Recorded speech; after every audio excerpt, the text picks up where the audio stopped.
So you've binged the Witcher series on Netflix and are either returning to The Witcher 3 for some good old nostalgia, or somehow only just starting out playing this fantastic game. Either way, you'll probably want to know the best way to build your character. If you've done any sort of digging, you may have heard of a little hybrid build centered around the Euphoria mutation and how insanely overpowered it is. Well, unfortunately I'm here to tell you that it's still overpowered as shit. Even on the hardest difficulty, Deathmatch, you'll be ploughing through enemies and topping off your health while doing it. The build's a ton of fun too, as it's a hybrid between alchemy, swordplay and science.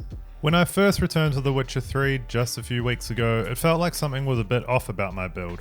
Way back when I was first playing it, I used another YouTuber by the name of Fightin' Cowboy's very thorough and awesome god tier build guide to build an absolutely monster Geralt focused around this exact mutation.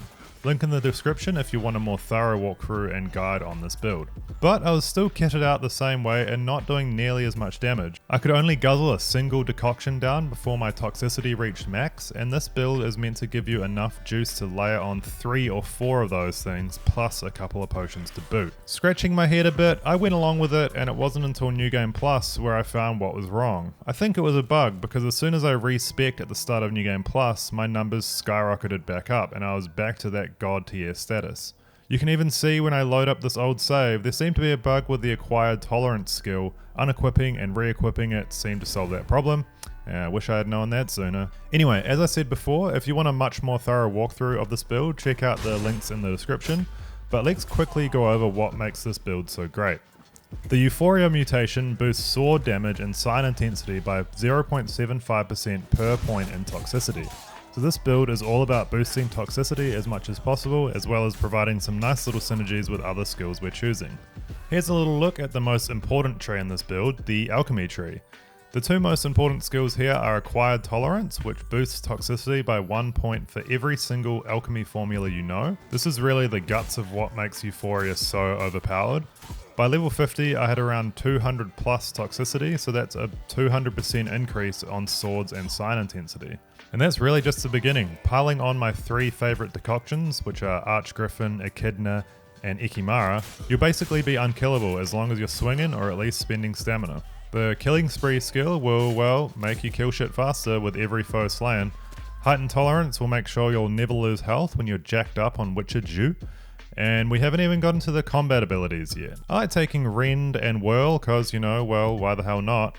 And Resolve has really nice synergy with Killer Instinct, which I'll be picking up later, making sure you never lose adrenaline points, maximizing that delicious crit hit damage boost.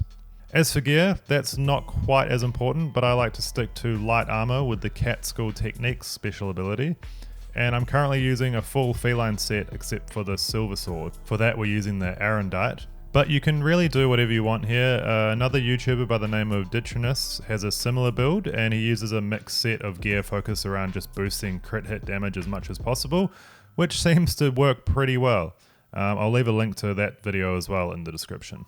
Regardless of what gear you choose to go with, as long as you have those core skills in this build, you'll be breezing through the game. Especially once you reach the Blood and Wine DLC, which is when you'll actually get access to that Euphoria mutation.